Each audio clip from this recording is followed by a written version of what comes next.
నాకు ఇప్పటి వరకు నేను చేసిన సినిమాల్లో నేను కథ విన్నప్పటి నుంచి మోస్ట్ ఎగ్జైటింగ్ గా ఆ రిలీజ్ కి వెయిట్ చేస్తుంది, ఆ 31st ఎప్పుడు వస్తుందా అని వెయిట్ చేస్తుంది హైయెస్ట్ ఈ సినిమాకే. ఎందుకంటే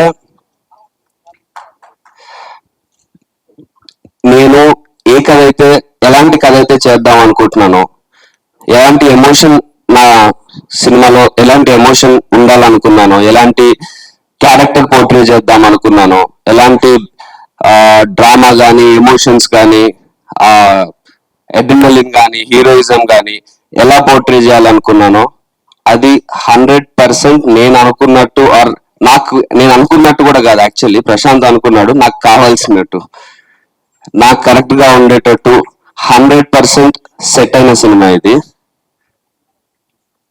అంటే సెట్ అవ్వడం అంటే మా టీం, ప్రశాంత్ అండ్ మా టీం సెట్ చేశారు.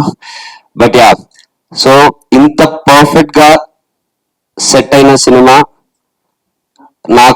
నాకు తెలిసి నా కెరీర్ లో నాకు ఇప్పటి వరకు లేదు. ఇది ఎందుకు ఇంత నమ్మకంగా బలంగా చెప్తున్నా అంటే, నేను ఇండస్ట్రీకి వచ్చి RX100 రిలీజ్ అయ్యి 5-6 years అవుతుంది. I done about 8-9 films. అందులో కొన్ని అనుకున్నట్టు ఆడలేదు, కొన్ని బాగానే ఆడినాయి. రీసెంట్ గా బెదుర్లంక హిట్ అయింది. బట్ ఎన్ని చేసినా